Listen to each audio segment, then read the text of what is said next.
has taken over. Let's go. It's Ferrall. Coast to coast. Steaks, chicks, stacks. You and I are going to make a lot of money. It's Ferrall, coast to coast.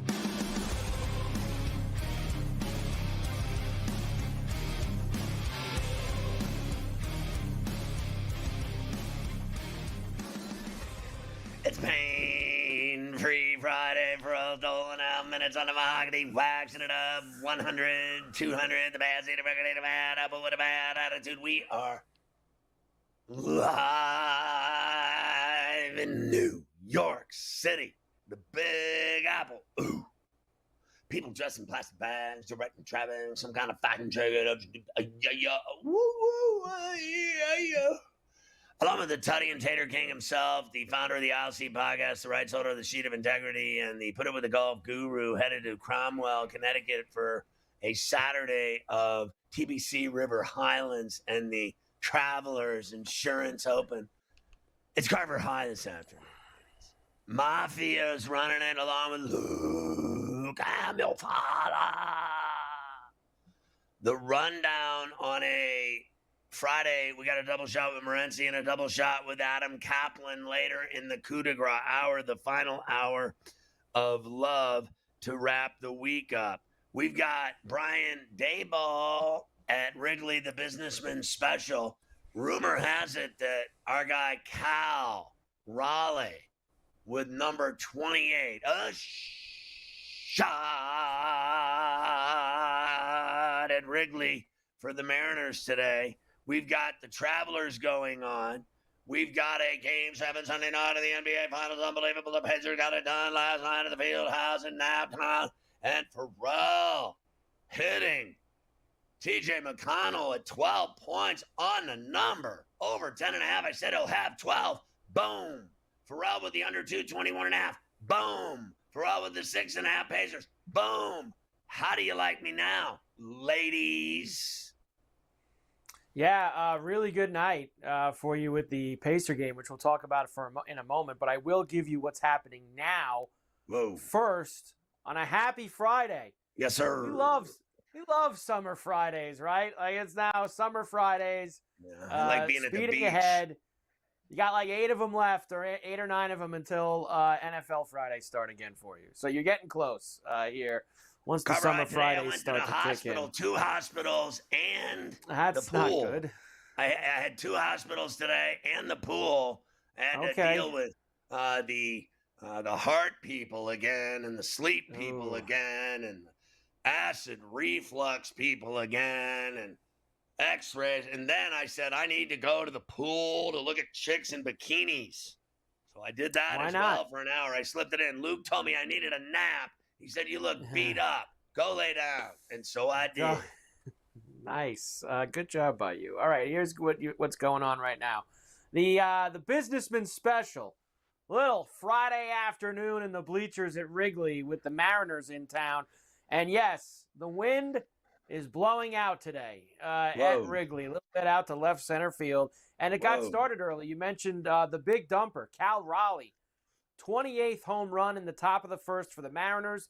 The Cubs would get 3 back in the bottom of the first, including a homer from Ian Happ to lead things off. So already a couple of taters out there. I mean, we wouldn't mind if maybe Dansby Swanson wanted to hit a homer. Like a little Dansby on a Friday. A little Dansby, maybe even maybe Pete Crow. If Pete Crow wants to, the Crow can fly. On a PCA. We wouldn't mind that either. But bottom 3, 3-1 Cubbies right now out at the Businessman Special. As far as the Travelers goes, Cromwell, Connecticut. Whoa. Beautiful day. I mean, the wind's blowing, and it was a little tough, pretty tough for these guys today, Scotty. Not like yesterday where they were lighting the course on fire. In fact, even your boy Scotty Scheffler, only 1 under today. He just went into the clubhouse. He had a double bogey on 17. He's +3 on that hole now over the first 2 days. He is tied for the lead. Justin Thomas did get hot today. He shot a 6 under, now 9 under in the clubhouse. So Thomas and Scheffler tied for first. A bunch of guys at 7 now. Dangerous Denny McCarthy had a big round today. Nick the Dentist Taylor at 7 under now as he's through 16. Austin Eckroad, who shared the lead with Scheffler yesterday, he's +1 through 10. He has dropped down, and we have some of our guys lurking. Can't lay at 5 under. Cameron Forever Young at 5 under. Keegan Bradley having a tough day. Rory +3 today. He's dropped down to -3 for the tournament. So great day out at Cromwell. We will have our eyes on it continuing through this second round. And yes, I'll be in attendance tomorrow. Very early, I plan on getting there. I'm going to get there for some of the early really action. Nice time. It's going to be 100 degrees there. Yeah, it's going to be hot. But I do have some access to some shaded areas at some points if I want to. So we'll mix in a little walking around and hanging out by that 18th liquor green. tent and the shrimp cocktail tent and the PGA shopping tent. You go into air-conditioned tents and get your swerve on Carver High. The funniest thing is, this is, I guess, my 3rd or 4th year in a row going there and I've never been in the merchandise tent any of the times that I've gone, because I usually get there a little late and I run in. I want to start watching. I'm making it a point to get there early tomorrow to go into the merchandise tent before I go into the course. And every time I'm leaving, at the end of the day, like, everybody's going in the merch tent when they're leaving the place. So I'm going to go try hit it early before I even go in so I can maybe get some swag. Some Travelers Championship swag with the umbrellas going. Need to have it. All right, so that's what we'll be watching all that today. You also mentioned we'll have a Game 7 on Sunday night in the NBA Finals. Best after 2 words the Pacers, in sports. Best words in sports. Game 7. Only the 20th in NBA Finals history. First time we're having it since 2016, a Game 7 in the NBA Finals. So they'll be at the Paycom at OKC. Thunder and Pacers. Pacers whacked them last night. Huge run in the second quarter, and they never looked back. Hey, no matter what happens on Sunday night, we got a hell of a lot more out of this series than people thought they were going to get. Having a 7th game between the Thunder and the Pacers. It's just a great series, and they kicked their ass last night. They got up 31. The Thunder quit. They threw in the towel. All their starters got yanked. Siakam, 16. Naismith had 10, which I thought was relatively impressive. 10, 2, and 3. 2 threes. Turner, I thought, was terrible. Halliburton, for his injured calf, I thought gave him 3 threes and 14 points. I'll take it every time, 5 dimes. I thought the key to the game was twofold. Nebhard went from 7 to 17. He went up 10 points. He had 4 assists. He hit 3 threes. He only had 1 turnover. Remember, in Game 5, he had 4 turnovers, including 3 in the final 6 minutes, which I think cost him the game. So I thought his performance was phenomenal. 5 of 7 from the floor, 3 of 5 from downtown. Obi-Wan Kenobi with a 20-burger. And I thought TJ McConnell was absolutely absurd. 12 points, 9 rebounds, 6 times, 6 of 12 from the floor. You have to understand, this guy is 6'1" on a good day, and he had 9 rebounds. He is simply outplaying, outworking, out-hustling everyone on the floor. He also had 4 steals again. The guy is a savage. Can we get this white boy a raise? A white boy from Indiana. It sounds like Larry Bird all over again, except he's 6'1", the little muffin.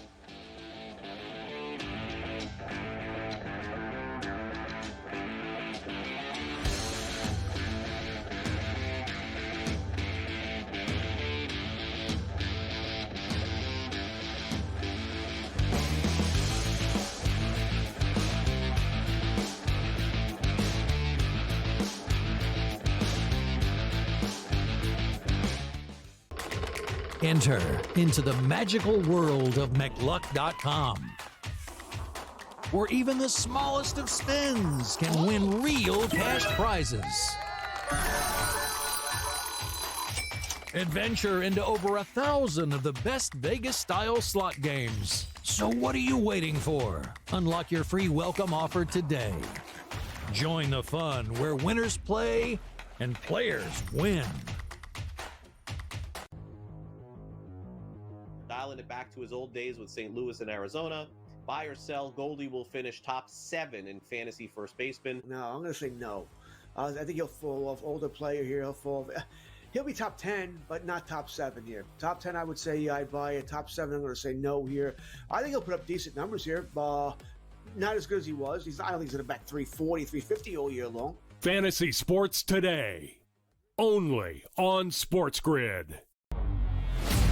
I'm with you in that you're going to have to take calculated risks. And that's what Leon Rose has been about since he's been here. And he's been measured. He hasn't been gung-ho in terms of mortgaging this franchise's future for immediate gains. They have had a prudent approach, and you're going to have to roll the dice in certain respects to get to that top level. And you're right, Donnie, when you look at next season, all things considered, you hope that they're healthy, and if they roll over, say, 85 to 90% of this roster, this is a top 3 team in the East. With Boston coming down, Milwaukee's going to come down, and so you have to figure it's going to be Indiana, the Knicks, the Cleveland Cavaliers in some sort of order in the preseason rankings. And so where they go from here, Jason Kidd is obviously the hot name right now. Both sides are interested from what we've heard in terms of Kidd and the New York Knicks. Is he that championship caliber coach to take the Knicks there? The Early Line, only on SportsGrid.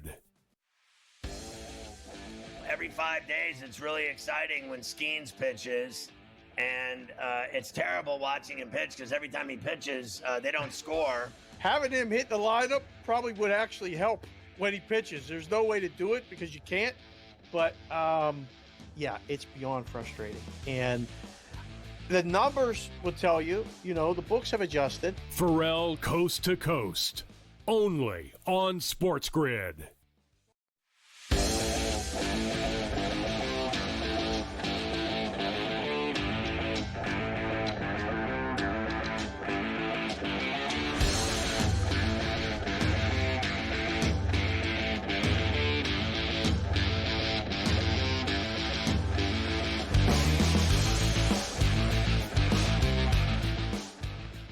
You can get Sports Rage weeknights at 10 on all of our TV and radio outlets. We get Morency for a double shot every day from Vancouver on C2C. Thank God for that. I'm rubbing salt in the wounds of the public today, Gabe, because I hit everything last night with the Pacers to win the 6.5, the under 221.5. The public was 95% on the over, and I was sitting there watching the game, and it was 53 after 1. Then at the half, I was up 4 because I was on a 55 per quarter, trying to keep it that clip, right? And then the first 4 minutes, basically, of the second half, no one scored. And I started counting money with my tongue. And I mean to tell you, they got it done and kept it under and forced a Game 7. It was unbelievable. It was a good night for tickets. It was a good night for the Pacers, for sure. I hit that McConnell over 10.5. I said he'd have 12. He had 12. I thought his play and rebounding and dimes and steals were sickening. I think Siakam and TJ McConnell have been the 2 best players for the Pacers in the whole series. If the Pacers win, and that's a big if, but if they do, Pascal Siakam's going to be the MVP, which I think a lot of people would have thought was crazy. I mean, he won the MVP of the Eastern Conference Finals, and that was more debatable, but he's been the most consistent player. He's got a nice streak going right now, Scott, too. I think he's up to like 17 playoff games in a row with 15 or more points. It's pretty, you know what I mean? Like he just sort of chips away this guy. Yeah. I've always said this, Siakam's not a superstar. And I know people talking about, is Halliburton a superstar? Halliburton's not even the best player on the Pacers. So don't talk to me about like being a superstar. Halliburton's an up-and-coming star player. Siakam's a star. He's not a superstar. He's not the guy, get the ball to Siakam, man, with 20 seconds left. He's not that guy. What he is he's going to show up every damn night, Scott. And I swear, I know this guy inside out. I'm a big fan of his. I mean, this guy eats 23, 8, and 5 for breakfast, Scott. That's his thing. You know what I mean? I know. Listen, I'll give you 23 points. I'll give you like 8 rebounds, and I'll give you like 5 assists.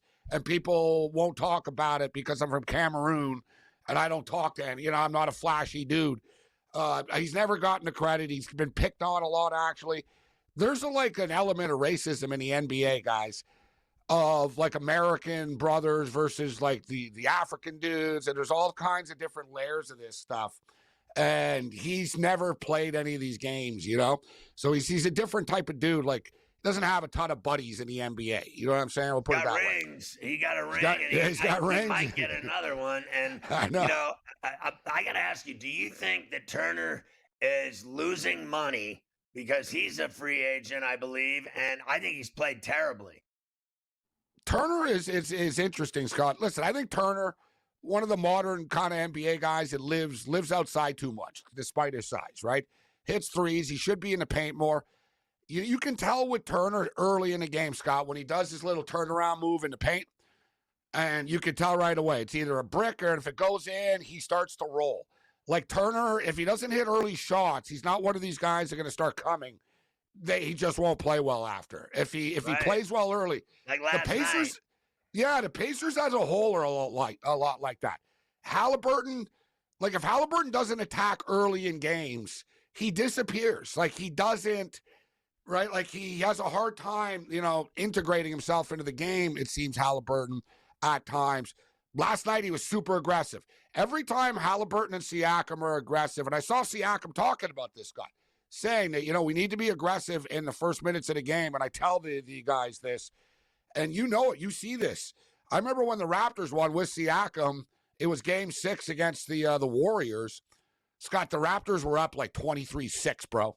And it mattered. You know what I mean? It was like, we're not losing this game. We're winning tonight. And we're going to be up 30-10 after the first quarter. And we're going to make them play from behind all night. And they did. Teams have a hard time getting that killer instinct. You and I talked about it. You like the Pacers. I like the Pacers last night. I don't think the Oklahoma City Thunder are the type of team that had that killer instinct to go on the road with the trophy in the building. Hell, we saw the Florida Panthers that took them 4 cracks last year, okay? Like, it's not easy, like, when you get into the trophies in the building, and my girlfriend's here, and my family's here, and my high school coach is here, and what hotel are we going to for the party after, and I got to tell my wife. All that stuff becomes like a distraction for teams. I think going back home, and I was on the Pacers last night, Scott, but I like seeing this point spread drop right now for Game 7. So this is the 20th Game 7, which is pretty cool, a little bit of history here. 20th Game 7 in the NBA Finals history. The home team is 14-5, right? History says the home team is going to win. And we see, Scott, the Thunder are completely different teams, like on the road when they are at home, right? They're literally 5-5 on the road guys in the playoffs. So they split their road games, and what are they, 11-2 now? So they're gunning for their one more, go 12-2 and wrap this up. Is it still at 8.5? Down to 7.5 now. That's what I was going to say, coming down. Whoa. I think what do you think? I think the Thunder are going to win on Sunday. They're going to get it done at home. Yeah, I do too. I think they're going to get it done. And, I've heard some people think it's going to be a down to the wire, great game.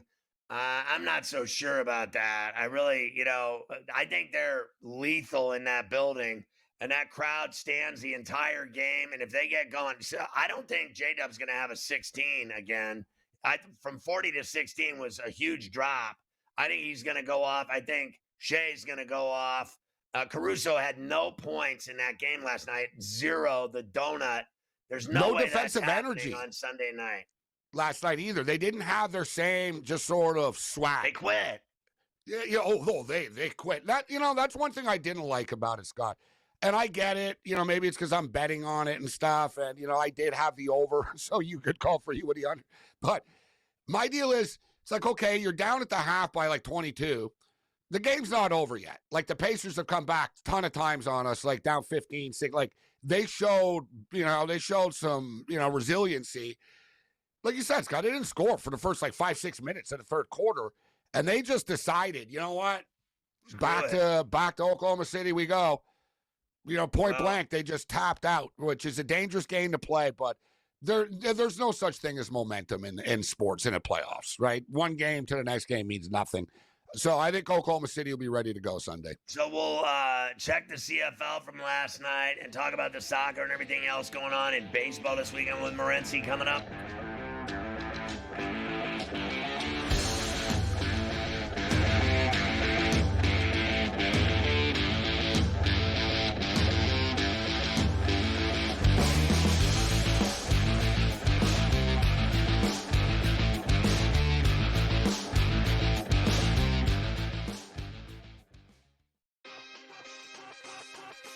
go at Oakmont. Let's start with the course. What do we know about this course? How long is the rough, and does course history come into effect for you this week? The U.S. Open has always been billed as the most difficult test of golf there is on the planet. And I tell you what, it's often labeled as the most difficult golf course in the world is Oakmont. Game time decisions. Only on SportsGrid. We don't want you playing here. Can you move positions? Do something else. He starts the season like 0 for 150, it felt like, and finally finds himself in a groove at the plate, hitting 272. 15 home runs on the season? Now he's shipped to San Francisco. What is management going to do? Nobody who's paying you $313.5 million is going to hear anything from you. They'll figure out a way to get rid of you, and that's exactly what they did. The early line. Only on SportsGrid. Every 5 days, it's really exciting when Skeens pitches. And it's terrible watching him pitch because every time he pitches, they don't score. Having him hit the lineup probably would actually help when he pitches. There's no way to do it because you can't. But, yeah, it's beyond frustrating. And the numbers will tell you, the books have adjusted. Ferrall coast to coast. Only on SportsGrid. Dialing it back to his old days with St. Louis and Arizona. Buy or sell, Goldie will finish top 7 in fantasy first baseman. No, I'm going to say no. I think he'll fall off. Older player here. He'll be top 10, but not top 7 here. Top 10, I would say I buy it. Top 7, I'm going to say no here. I think he'll put up decent numbers here. Not as good as he was. I don't think he's going to bat 340, 350 all year long. Fantasy Sports Today. Only on SportsGrid.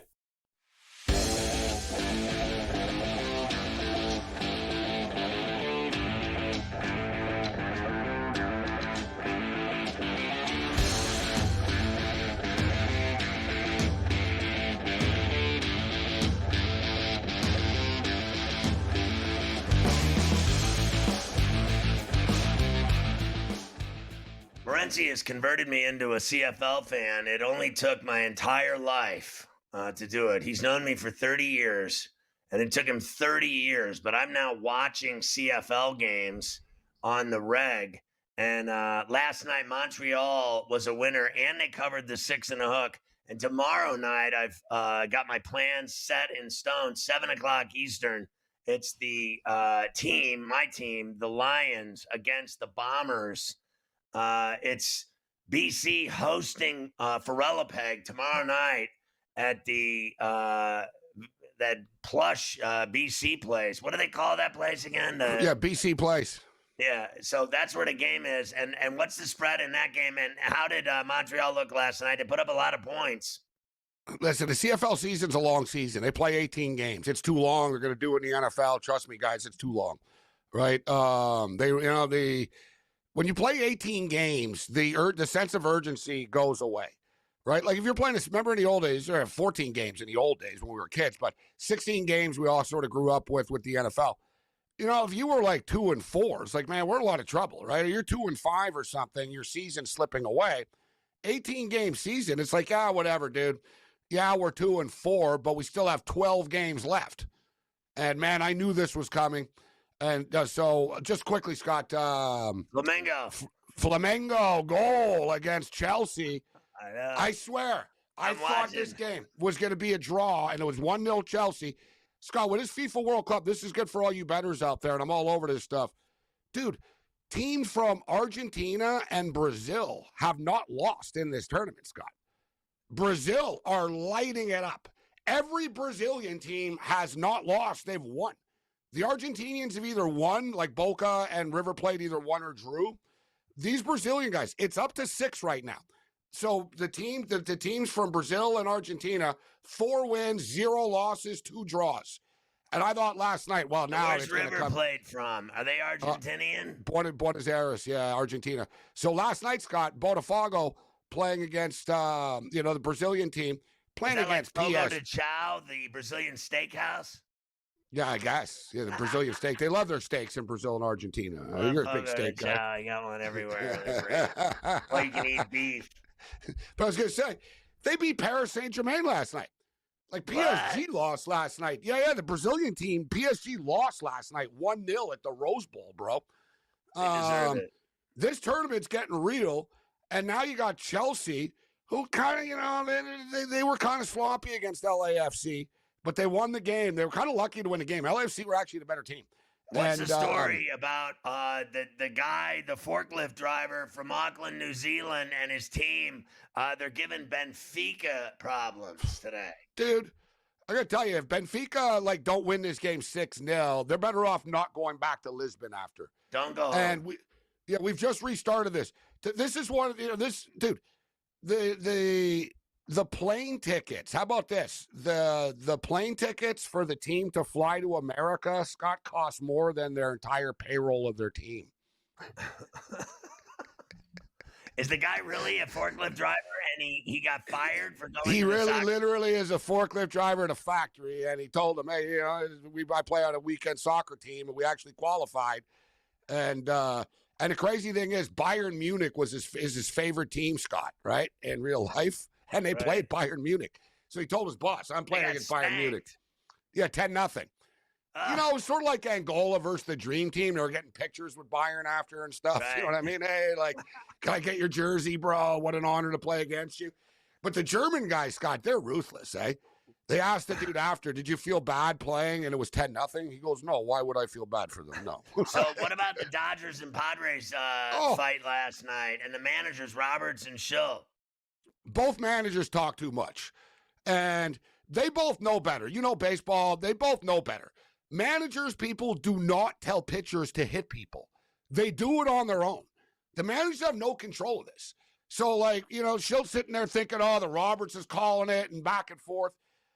Listen, San Diego talk a lot of that. Flamengo scored again. You got it. Wow. The Brazilians, unbelievable. It's unbelievable on the corner kick. So, how do you think the Dodgers will do coming off the fight, going to D.C., kick the Nats' ass all weekend, Ohtani pitching Sunday? Yeah, you know what? They've struggled in the past against Washington on the East Coast. Keep your eye on that, but I think the Dodgers take 2 or 3. The Nationals are awful. They're landfill trash. They're so bad. They really are bad. Even the Rockies beat them. I mean, they are terrible. All right, have a great weekend, Dave. Oh.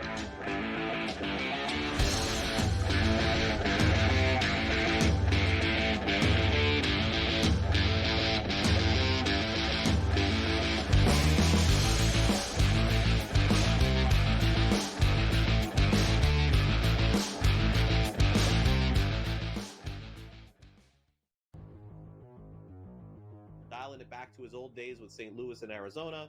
Buy or sell, Goldie will finish top 7 in fantasy first baseman. No, I'm going to say no. I think he'll fall off. Older player here.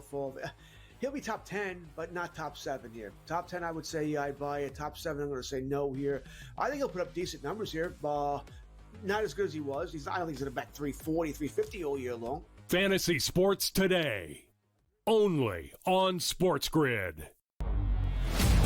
I'm with you in that you're going to have to take calculated risks. And that's what Leon Rose has been about since he's been here. And he's been measured. He hasn't been gung-ho in terms of mortgaging this franchise's future for immediate gains. They have had a prudent approach, and you're going to have to roll the dice in certain respects to get to that top level. And you're right, Donnie, when you look at next season, all things considered, you hope that they're healthy, and if they roll over, say, 85 to 90% of this roster, this is a top 3 team in the East. With Boston coming down, Milwaukee's going to come down, and so you have to figure it's going to be Indiana, the Knicks, the Cleveland Cavaliers in some sort of order in the preseason rankings.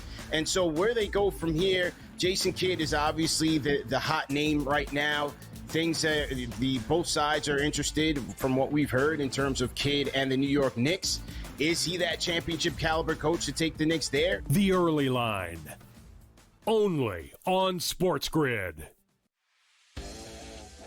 Every 5 days, it's really exciting when Skeens pitches, and it's terrible watching him pitch because every time he pitches, they don't score. Having him hit the lineup probably would actually help when he pitches. There's no way to do it because you can't, but it's beyond frustrating. And the numbers will tell you, the books have adjusted. Ferrall Coast to Coast, only on SportsGrid.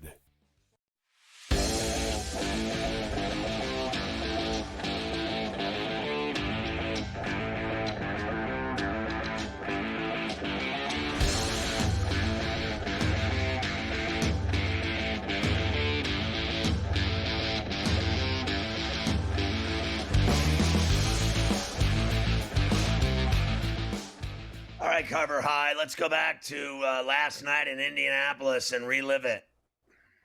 Yeah, let's go back and relive it as we will now have a Game 7 on Sunday night. Pacers beat the Thunder 108-91 to even the series up.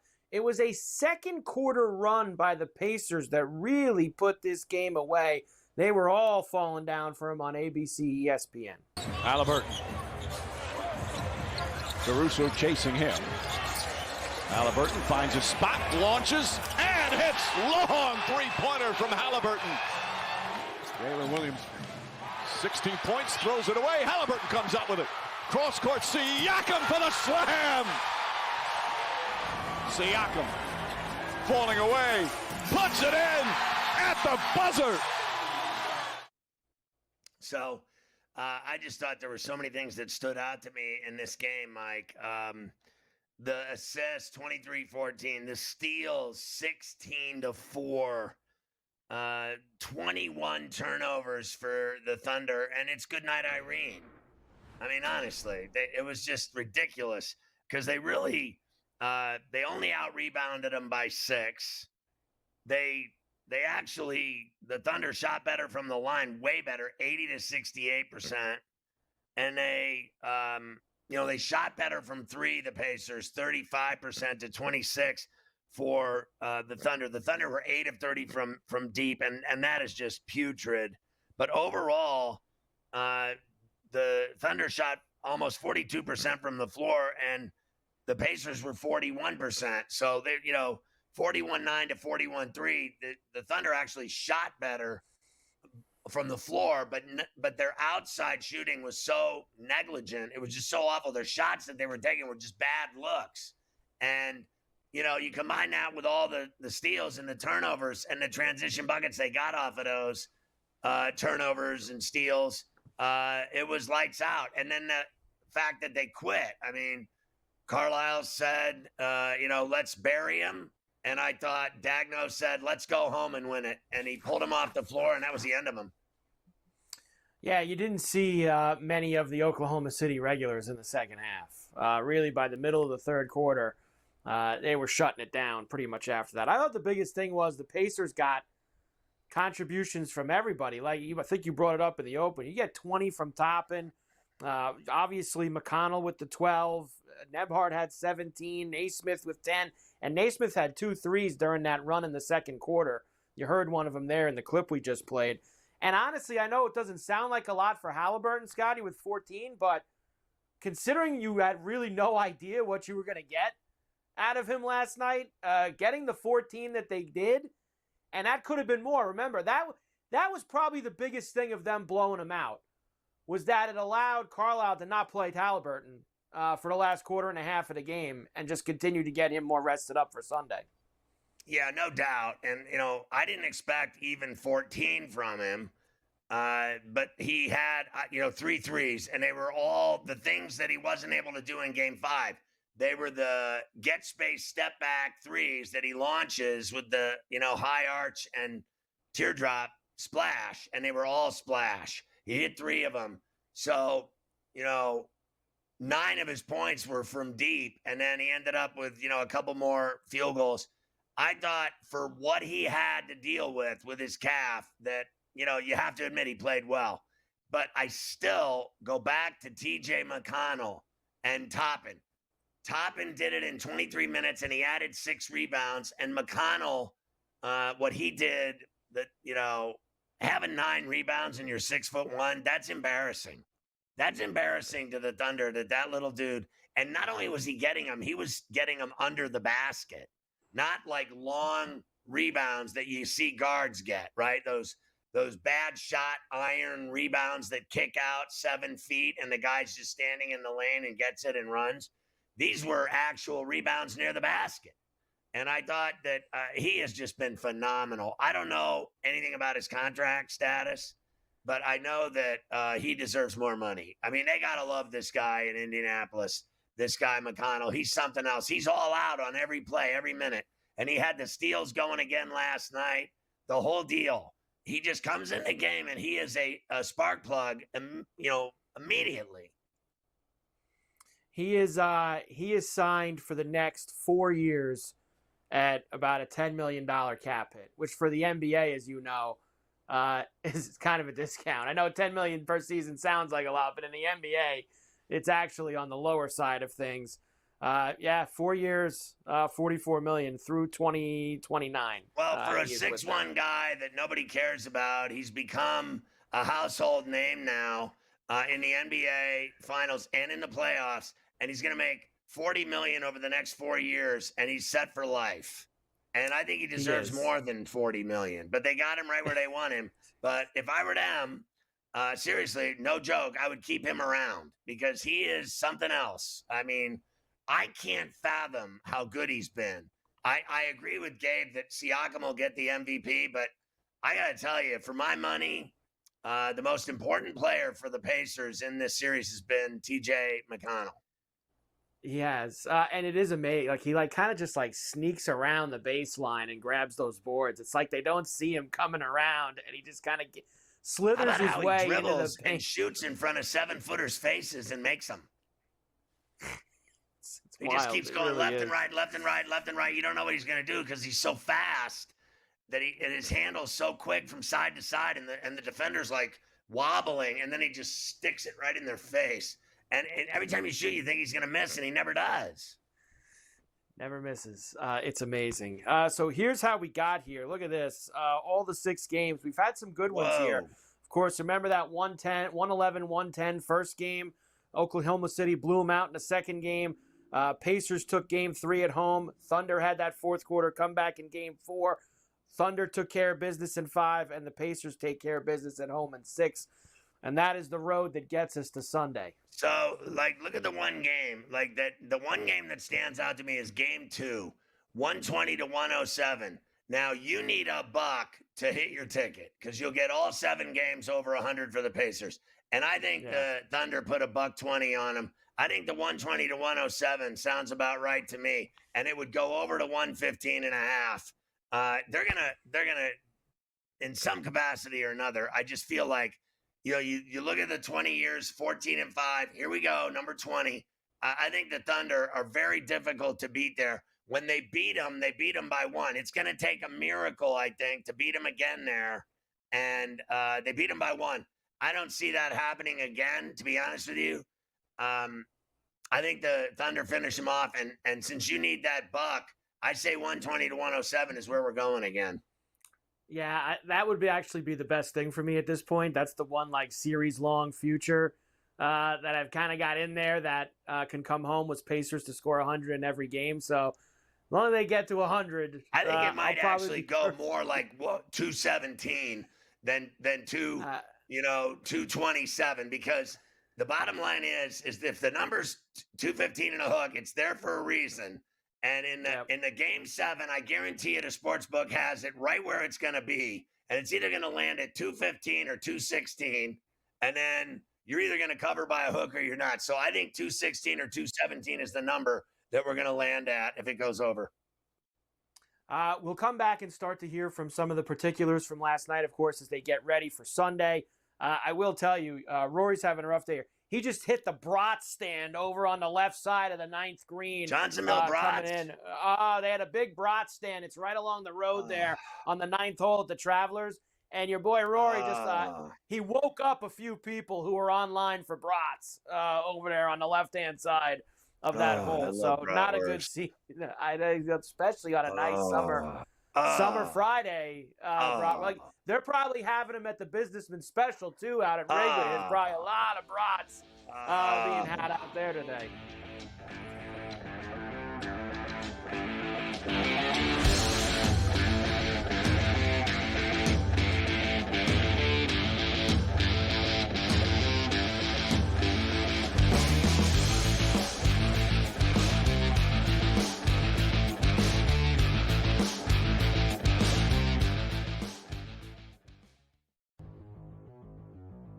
Dialing it back to his old days with St. Louis and Arizona. Buy or sell, Goldie will finish top 7 in fantasy first baseman. No, I'm going to say no. I think he'll fall off. Older player here. He'll be top 10, but not top 7 here. Top 10, I would say I'd buy it. Top 7, I'm going to say no here. I think he'll put up decent numbers here. not as good as he was. I don't think he's going to bat 340, 350 all year long. Fantasy Sports Today. Only on SportsGrid. I'm with you in that you're going to have to take calculated risks. And that's what Leon Rose has been about since he's been here. And he's been measured. He hasn't been gung-ho in terms of mortgaging this franchise's future for immediate gains. They have had a prudent approach, and you're going to have to roll the dice in certain respects to get to that top level. And you're right, Donnie, when you look at next season, all things considered, you hope that they're healthy, and if they roll over, say, 85 to 90% of this roster, this is a top 3 team in the East. With Boston coming down, Milwaukee is going to come down, and so you have to figure it's going to be Indiana, the Knicks, the Cleveland Cavaliers in some sort of order in the preseason rankings. And so where they go from here, Jason Kidd is obviously the hot name right now. Things both sides are interested from what we've heard in terms of Kidd and the New York Knicks. Is he that championship caliber coach to take the Knicks there? The Early Line. Only on SportsGrid. Every 5 days, it's really exciting when Skeens pitches, and it's terrible watching him pitch because every time he pitches, they don't score. Having him hit the lineup probably would actually help when he pitches. There's no way to do it because you can't, but yeah, it's beyond frustrating. And the numbers will tell you, the books have adjusted. Ferrall Coast to Coast. Only on SportsGrid.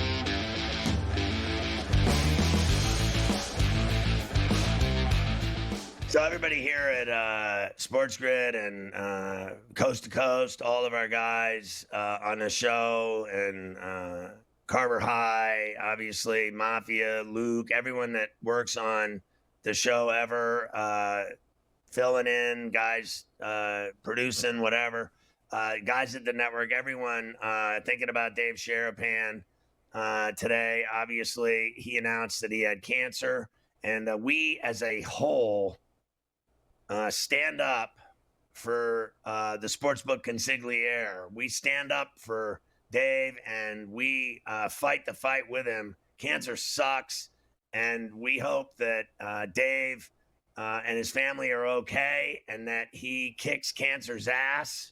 And I know that Dave and I spoke, and I know Carver High and Dave spoke very briefly today on the phone in Vegas, and I know that he's got some big things coming up here in regards to dealing with it, with surgeries, etc. And our thoughts and love and prayers, and our fight is his fight. We stand up for him and his family in this difficult time. So we're all thinking about Dave Sharapan, certainly Matt Peralt, and Scott Wetzel, who he does in-game live with, and everyone at the network. We love you, Dave, and we're behind you 5,000,000%, and we know you'll beat the odds.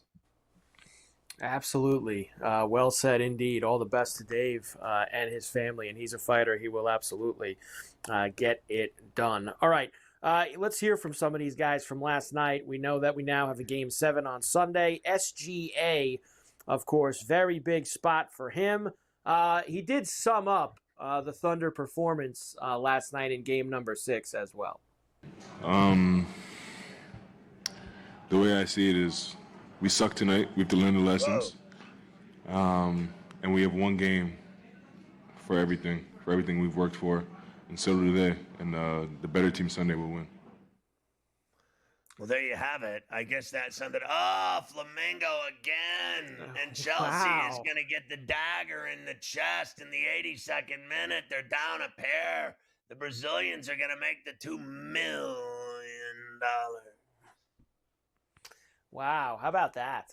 Flamengo, they're out at Philly against Chelsea. But like Didn't you say, this is throw bread at the Flamingos at the Flamingo in Vegas together and go to the, remember what was the steakhouse in there? Cut Above or something? We used to go there and that's throw where your buddy worked there. And then we threw the what bread was at the name of flamingos, that and the guy told us place? stop throwing food to the flamingos, and then I gave him some weed. Are we on the air?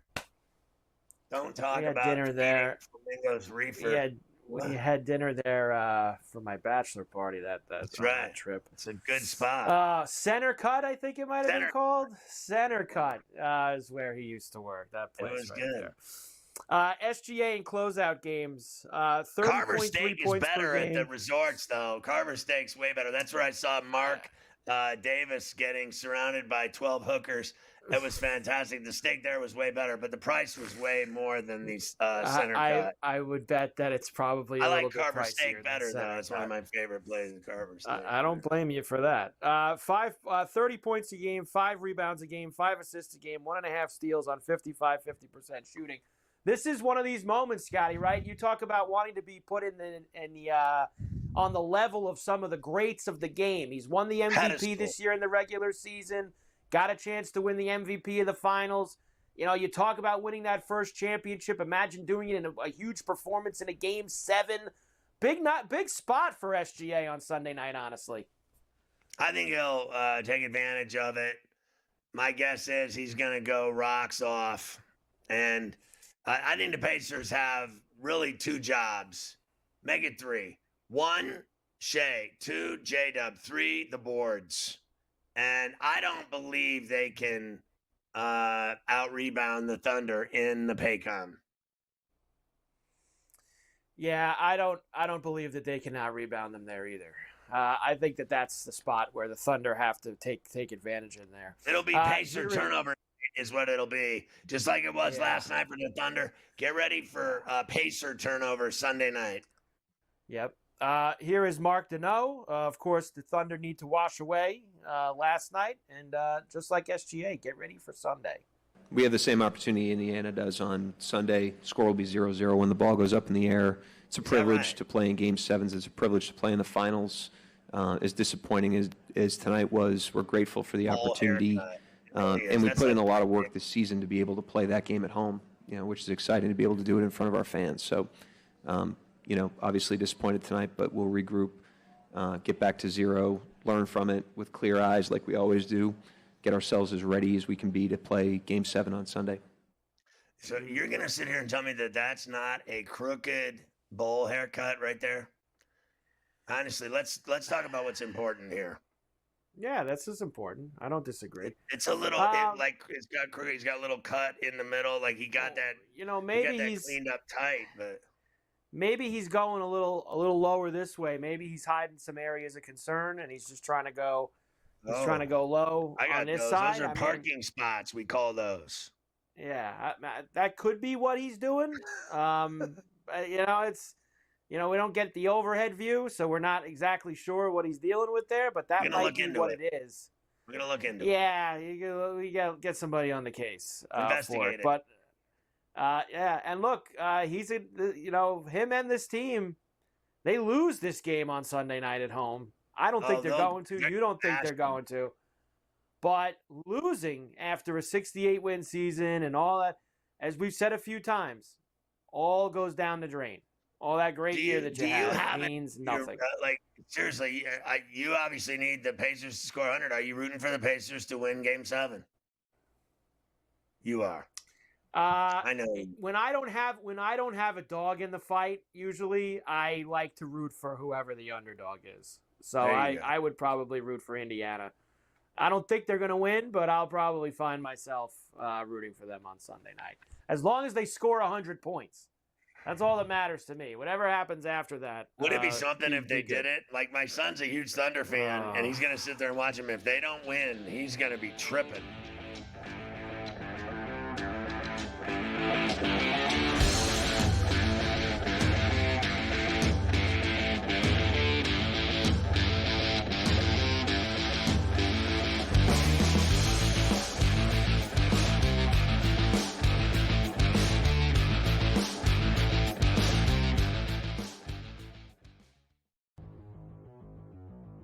Dialing it back to his old days with St. Louis and Arizona. Buy or sell, Goldie will finish top 7 in fantasy first baseman. No, I'm going to say no. I think he'll fall off. Older player here. He'll be top 10, but not top 7 here. Top 10, I would say I'd buy a top 7. I'm going to say no here. I think he'll put up decent numbers here. Not as good as he was. I don't think he's going to bat 340, 350 all year long. Fantasy Sports Today, only on SportsGrid. I'm with you in that you're going to have to take calculated risks. And that's what Leon Rose has been about since he's been here. And he's been measured. He hasn't been gung-ho in terms of mortgaging this franchise's future for immediate gains. They have had a prudent approach, and you're going to have to roll the dice in certain respects to get to that top level. And you're right, Donnie, when you look at next season, all things considered, you hope that they're healthy, and if they roll over, say, 85 to 90% of this roster, this is a top 3 team in the East. With Boston coming down, Milwaukee's going to come down, and so you have to figure it's going to be Indiana, the Knicks, the Cleveland Cavaliers in some sort of order in the preseason rankings. And so where they go from here, Jason Kidd is obviously the hot name right now. Both sides are interested from what we've heard in terms of Kidd and the New York Knicks. Is he that championship caliber coach to take the Knicks there? The Early Line, only on SportsGrid. Every 5 days, it's really exciting when Skeens pitches, and it's terrible watching him pitch because every time he pitches, they don't score. Having him hit the lineup probably would actually help when he pitches. There's no way to do it because you can't, but yeah, it's beyond frustrating. And the numbers will tell you, the books have adjusted. Ferrall Coast to Coast, only on SportsGrid.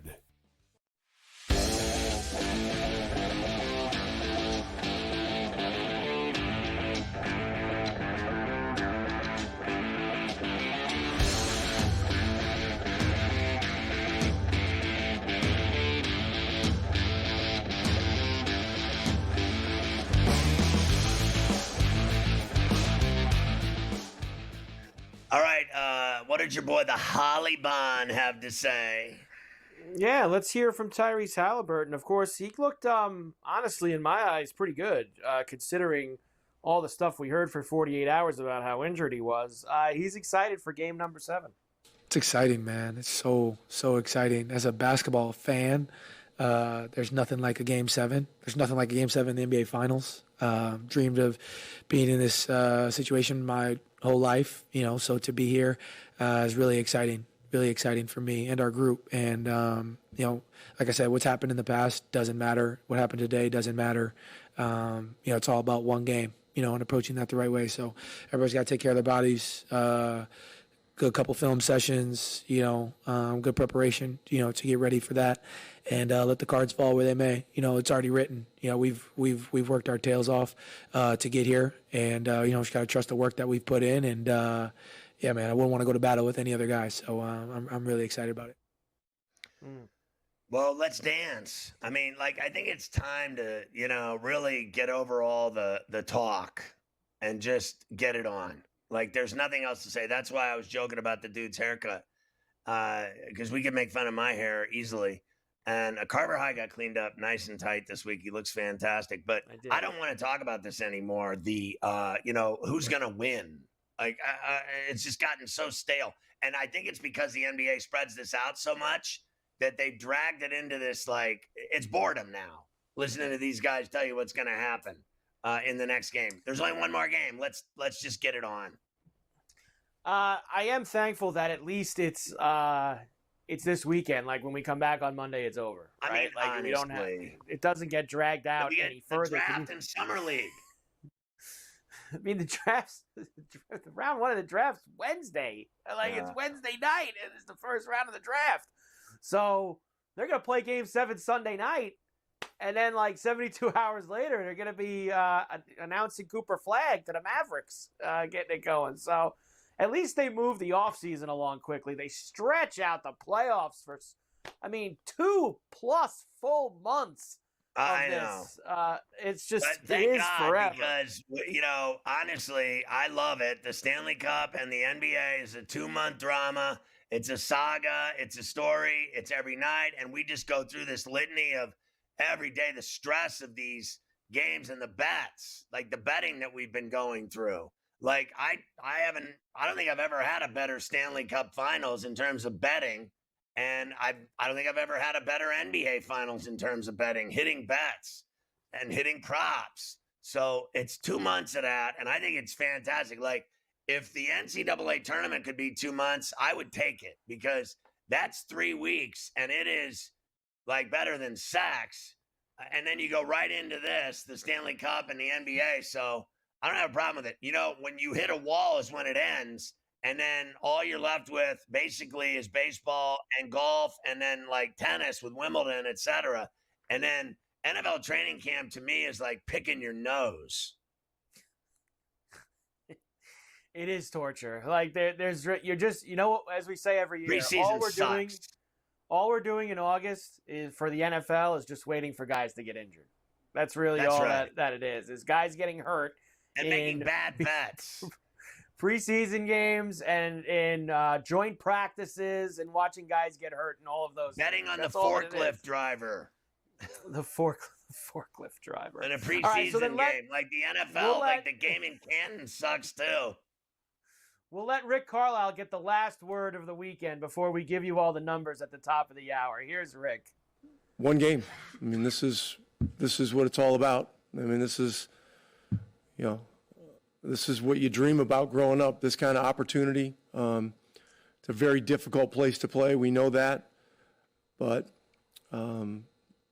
this is the opportunity to play in a game like this is a great honor and a great privilege. Yeah, it's just such an honor, and I'm sick and tired of hearing about it. I really am. I just want to see it happen. I said to someone today, I'm like, Sunday night, let's go. I mean, here it is. I know what I'm doing Sunday night. I'm watching a Game 7, and that's all that matters in sports is Game 7. So, it's fantastic. Let's get it on. 2-run homer for Mitch Garver for the Mariners. 4-4. Mitch Garver with a 2-run shot that is now tied at 4s in the top of the 6th at Wrigley on a Friday afternoon. What?